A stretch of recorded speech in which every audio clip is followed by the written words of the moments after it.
It's a beautiful show as we admire the winner of the 2020 Car Design Award. We conclude our three-part Aston Martin special by going top down in the beautiful DBS.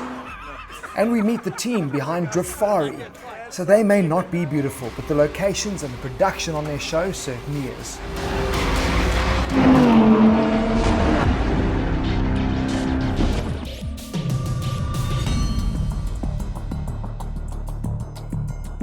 Another week, another dose of motoring on full boost. Welcome to Motor Driven. Now, I hope you found last week's show really helpful. I know I learned a thing or two from Howard regarding my rights as a motorist here in South Africa. For me, the key take home, be informed and be aware. But let's get on to this week's show. It is all about the celebration of beauty and car design. Unveiled to the world in November 2019, the Roma marked a departure from the styling language we've become accustomed to from Maranello. Fulvio Manzoni and his team at the Ferrari Styling Center went back to the 60s for inspiration, to the iconic 250 GT Le Saux and that pleasurable way of life that the Italian capital exuded, and they reinterpreted it as a modern, authentic 2 Plus coupe. The interior is set out like a dual cockpit, with the driver and passenger separated by a center console, which integrates seamlessly into the dashboard. There is digital instrumentation, a central touchscreen, with the option of a third screen integrated on the passenger side. And it's the refined, timeless design that saw the Roma awarded the prestigious Car Design Award. The expert panel of judges felt that the Roma reinterprets the classical lines of a Gran Turismo car and projects them into the 21st century, thanks to sensual, evocative and cutting-edge design. And who are we to argue with that? The Roma is powered by their award-winning F154 3.9-litre twin-turbo V8, and it positions itself between the Portofino and the F8 Tributo in the Ferrari stable. From an Italian masterpiece to the best of British, we conclude our Aston Martin tour with the ultimate production car in their lineup, the DBS, a sculptured machine that is the epitome of how beauty can be a beast.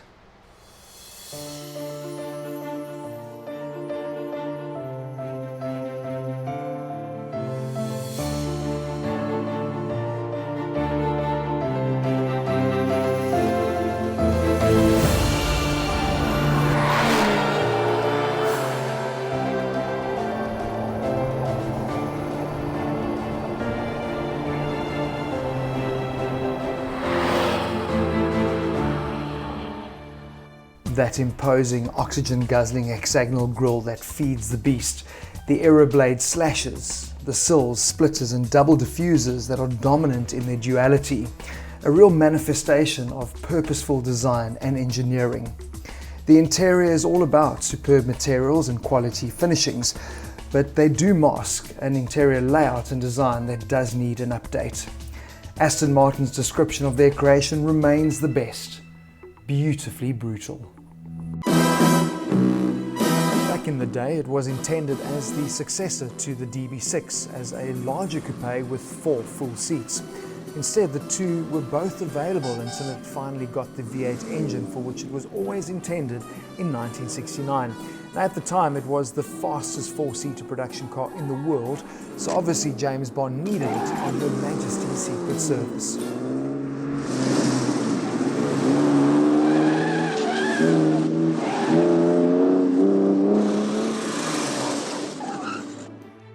In 1972, it was simply renamed the Aston Martin V8. It was the last car developed under David Brown before being reborn in 2007, this time as a V12.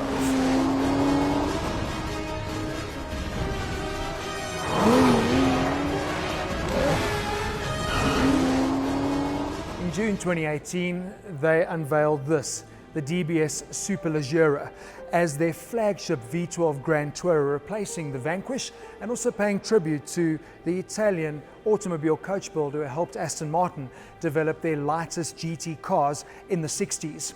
The performance from this 5.2-litre twin-turbo V12 is, well, otherworldly. 533 kilowatts, 900 newton meters, all driving the rear wheels. Can you imagine unleashing all of that performance on those narrow English country roads? Well, that's exactly what I did. Finally, I get behind the wheel of what has got to be one of the hottest looking cars I've seen in a long time. Proportions amazing, but we're not here to talk about looks. We've done that. From a driving perspective, great setup, very, very comfortable. And even though the seats are luxurious, they still are providing you with lots of bolsters. So you realize this car got a nice fitted suit, but underneath it, it's all rippled muscle. Probably going to be something quite special. The buttons are perfectly positioned from a driving perspective. I don't have to look for the performance buttons down here in the center cluster. On the wheel, fully driver focused. So S button, I can put it into S mode or Sport Plus, so I've selected that. And then on the left side, I can go from GT mode into Sport and Sport Plus as well. And that really just changes the suspension setup and the compliance of the vehicle. I can, in actual fact, be cruising in comfort mode as a brilliant GT that this is, a super GT, and still have the good soundtrack. And I think that's going to be quite popular. So I like the fact that two personalities are kept separate. Oh, wow.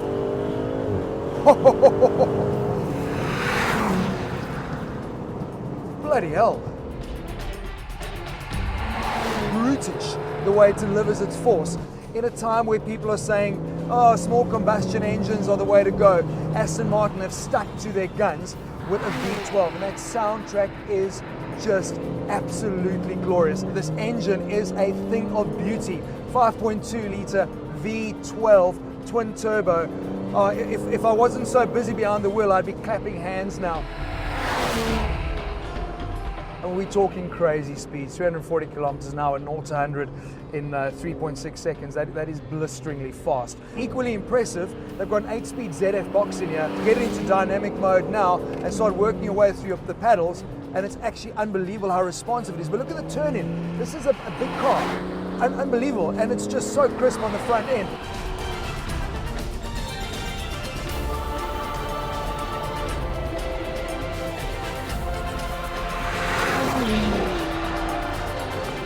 So I get what they're saying, turning up in a fine tailored suit, because that is what it is, but my goodness me, personality change, bipolar, completely.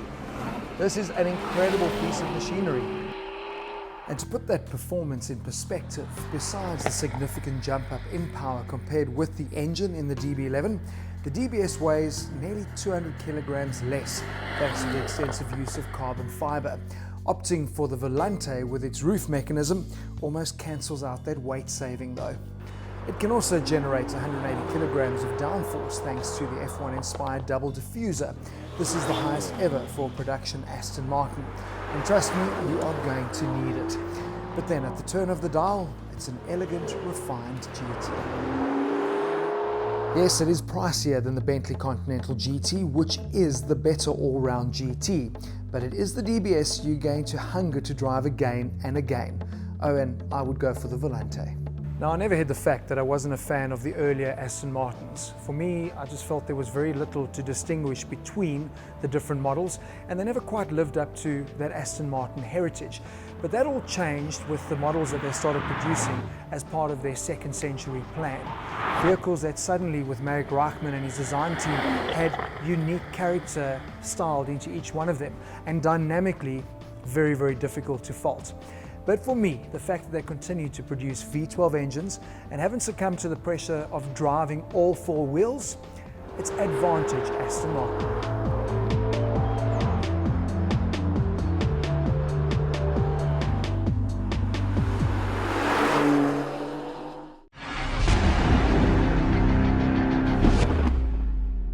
With 900 Newton meters of torque driving the rear wheels, this is the car you are going to have no problem getting sideways, and that is something our guests on this week's show have no problem doing. You know that feeling you get deep inside your bones when you find a curvy road?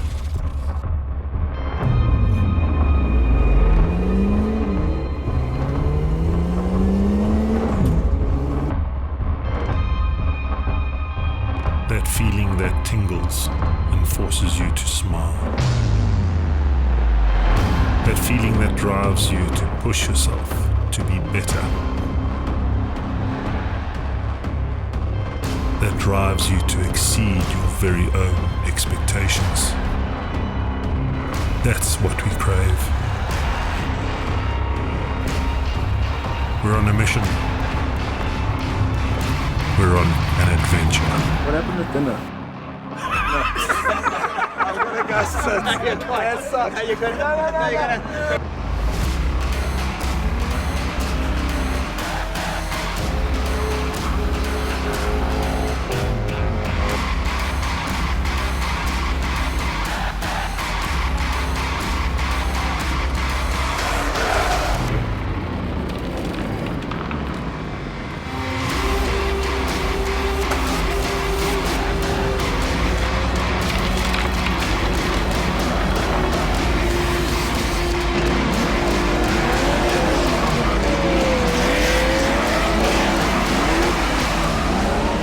This is Drift Forward.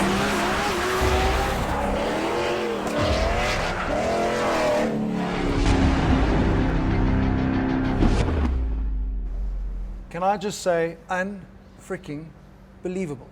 That was epic storytelling, and I don't think it was your doing, Mike. I know you two choppers long enough. James, Thank you.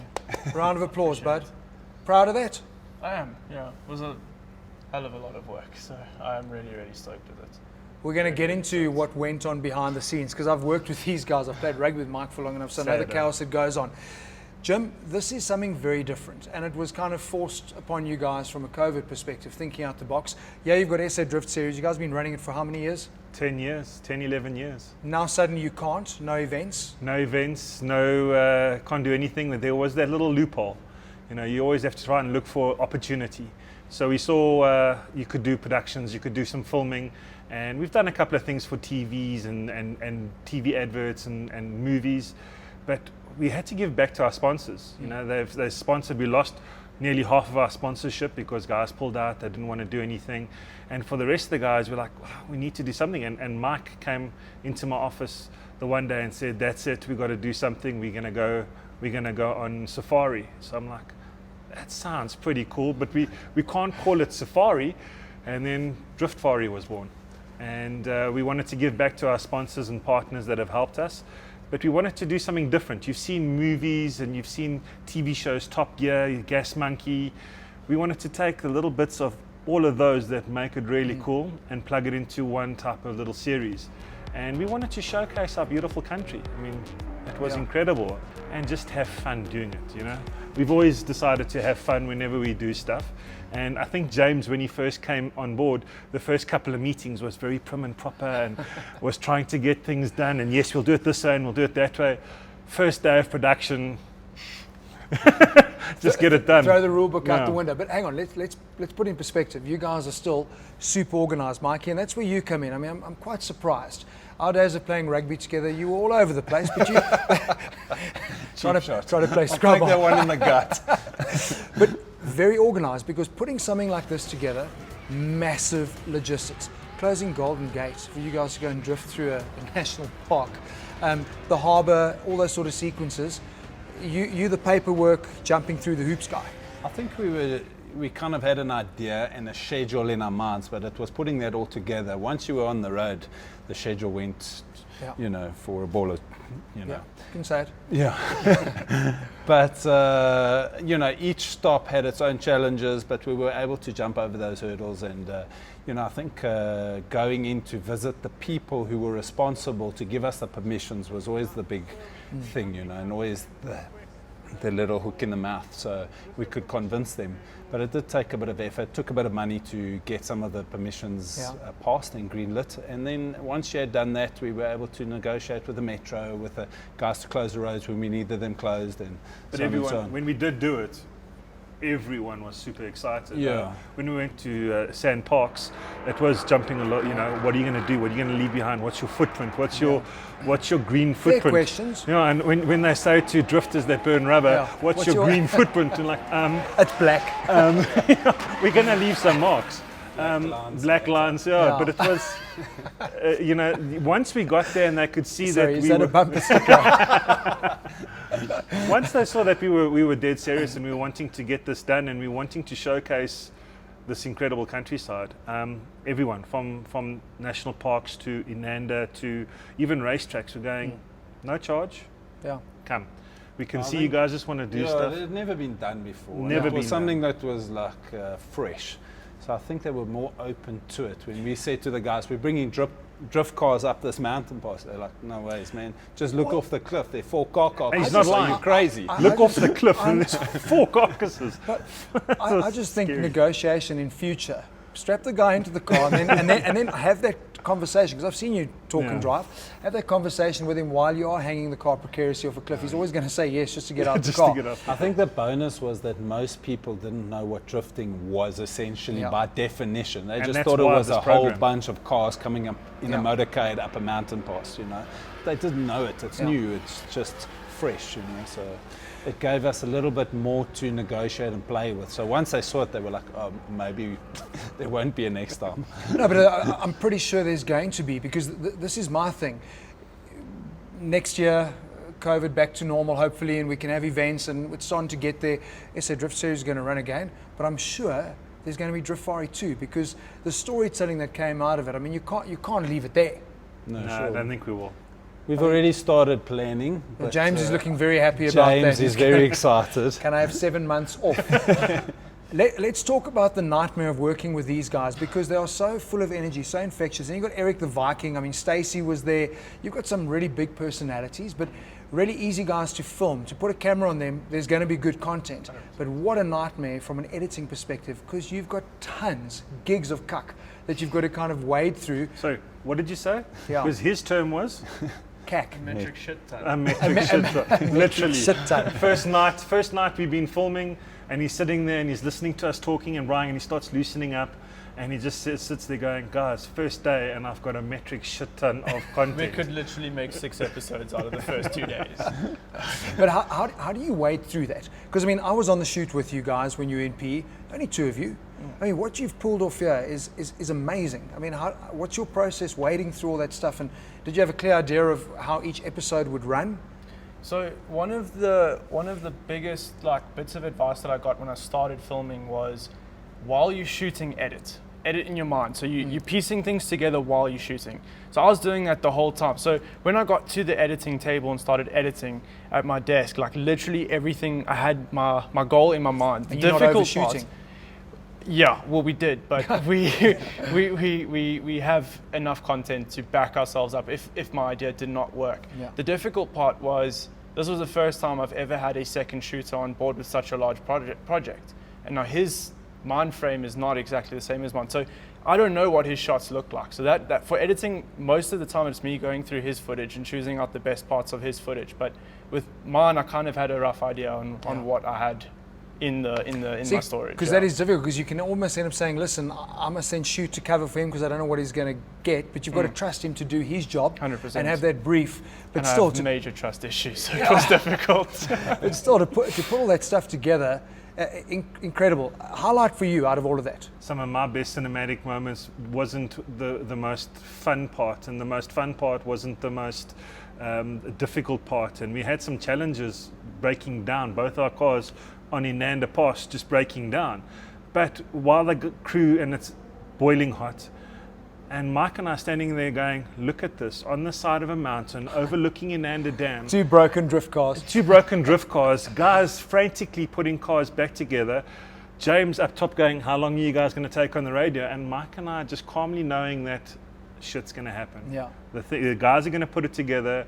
We're going to make this happen. I think that, so I say, there's different reactions for me during the time. I'm sure you've got cinematic, which was Moments. amazing, and certain times where it's like, and it was one of the hardest times. Our cars are broken. We don't have to make them. The sun's going down. The clouds are coming over.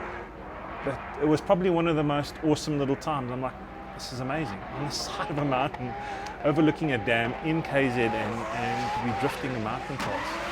And then I had the same thing in PE, at the harbour, overlooking the beautiful clouds rolling in, and some incredible, beautiful pictures. You're actually making me want to cry. I've never seen a soft, gentle side. Shut up, Dick.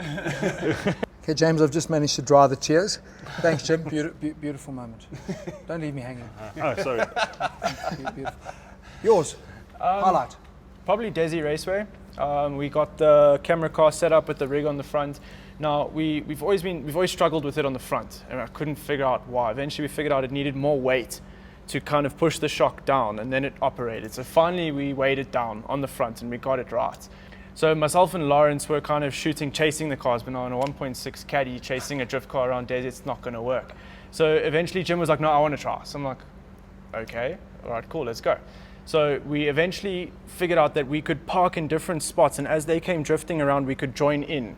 Now, I personally, timing, eh? I wouldn't do it because I don't know what their cars are going to do. But with Jim knowing what they're going to do and how they're going to react, we nailed it. Like in the shots, like after we watched it, we both just started laughing and gave each other a high five. You showed me that when we were in PE. It's in your promo video. It is so sweet. But I mean, talk us through that rig as well, because you know you can go and rent these special vehicles that have been converted to, but you've just taken your car and done some modifications that work for you. So a car rig has been something I've wanted from day one. I don't know why, I can't tell you why. It's just been what I've wanted from the get-go. So eventually I found that you don't have to buy a 4 million rand crane to have a car rig. There are cheaper options, and I found this little arm that you attach to the front of your car, and it's actually manufactured in India. You have to pretty much build like a bull bar on the front of your car to attach a vertical pole. So I went to Mike and Jim and I'm like, guys, can you help out here? Like, I need help here. And they're like, no, cool, we can do it. So they did the whole bull bar story. It was like 7 days delayed, but it's fine. Not like them, eh? It was really well constructed. It was pretty well constructed. We put our top guy on there. So then it worked, and it worked like a champ. So we faced some issues. Obviously, it's a completely new style of shooting, Yeah. and it's got to get used to the remotes and everything. So, but I mean, after 3 or 4 days of using it, we were pretty. But that's what's cool. Good. That's what's cool with this, because it comes across. I mean, obviously, I understand the production, the behind-the-scenes thing, so I know what you guys are doing. But for a guy watching it, he goes, "Yes, it's awesome," not understanding how that was achieved. So it's great work on your side, great driving as well. So Also, how many people laughed at me when I drove onto Clarkstorp track with a bloody caddy. Caddy and a, It was so, yeah, but we drive behind him, driving with my and I window can open, see it's the really back loud. wheel lifting around the corners. Around the corner, the weight's on Yeah, the- I'm drifting and I'm going, and I'm putting my car maybe 30 centimeters from the camera, and I can see Lawrence in the back screaming, shouting for him to go faster. He's shouting, go, go, go. And I can't turn the traction control off in the caddy. And the traction control's kicking in, and I'm like, please just go. Like, So yeah, we had good fun trying to find the little middle ground of what we can and Yeah. can't do in that first week, and then it picked up. It just picked up momentum, and we had fun. We just had a joy. you did. I'm going to get to my fun times with you guys. Your favorite moment?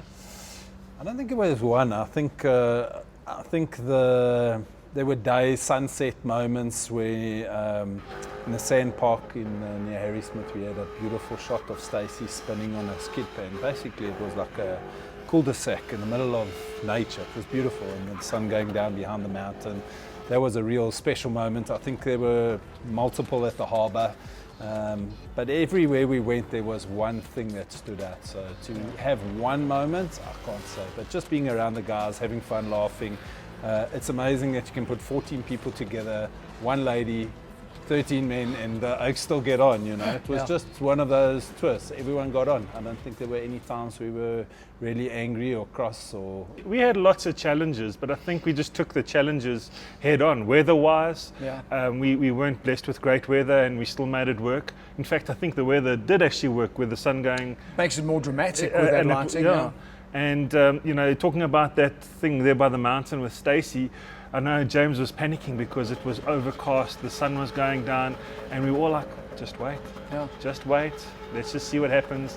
And all of a sudden the sun comes from behind the clouds, one of the most amazing scenes, Epic shots. and was epic. And it's just it just comes down to being in the right place, but being patient with what you need to get.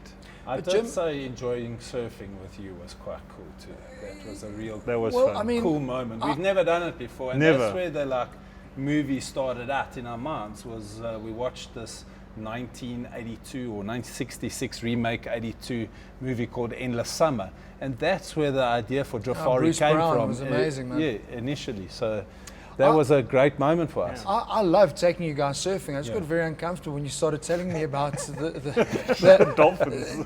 dolphins and their mating habits. And Yes. No, that was because of this guy. I thought maybe that's why he wanted to go surfing. He's never wanted to be a dolphin so much in his life. But listen, there was a special moment when you were flying the drone while we were learning to surf.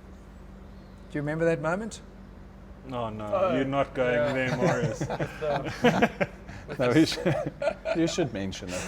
Just Okay, as a maybe side go for it, story. go It for would it. be That's- wrong not to Yeah, now. there were so many side stories. This was a good one. So, flying the drone, and now on the drone, you've got the little green box which you push on the person, that's where it focuses. So, I was actually using a feature called Active Track. So, it would kind of just assist me and track the person / object in the shot. And for some reason, when I clicked on Jim to track Jim, it put a little boat symbol next to the box, and it didn't do it for anyone else in the water. And I was a little bit shocked by this. I didn't know how it changed the dynamic of the drone. I was a little bit concerned. Pick me up as a boat. Jim, can I tell you, we all laugh because that is one thing. Like with you guys, it is always fun. I just watching you guys squeezing into wetsuits, Oh, man. and the banter that went down there was awesome. But I want to pick up. It's not about ripping each other off and whatever. But No, it I is. think a lot. I think a lot of why this thing works so well is that the two of you, as Mike and Jim, have walked a road together for a very, very long time, and you trust each other, and you know how to get through things, and making a plan. At the end of the day, the result always works. And I think it's cool for you, James, to slot into something like that. I think being in events, Marius, Yeah. your kind of second job is crisis management. So For all sure. the time we're putting out fires, creating new plans to get around hurdles or obstacles or whatever the case may be. So, it's tribute to putting like-mindedness and different ideas together and perspectives and then coming up with a solution and running with it. Whether it's wrong or right, it doesn't really matter. It's got to work. That's Yeah. the bottom line. It has to And happen. 95% of the time it worked. So Yeah. it was really good. The dynamic was amazing. Well, guys, I just congratulations. Seriously, for me, that was beautiful television to watch. Super proud. You guys put it together. Well done for what you did in editing Yeah, that. this guy's been a saint. He's, Yeah, he's yeah. a trooper and handled everything that we've thrown at him. And we threw him in the deep end. We really did. Yeah. We threw him in the deep end, and he's come out swimming like a dolphin. Season 2 is going to be Danny, no longer James. Danny the Dolphin. But I promise you, I just think storytelling is key. And that's what you guys did here. You told a story in a really fresh and extremely creative way. So Driftfari 2 for sure. Without a Yeah. doubt, I think we've got a plan in mind to do something different, but Yeah. to make it relevant and continue the story. Awesome, guys. Listen, if you haven't seen Driftfari, it had its first season run on Ignition, but it is available on YouTube as well. We'll put up all the links for that. That is it for this week's show. Let's have a look at what you can look forward to next week here on Motor Driven. It's a super focused and fired up Tasman Pepper chatting to us about the year ahead. What is all the fuss about? I finally get to drive the Suzuki Ignis. From drifting this week to spinning next week with the Soweto Drift Academy.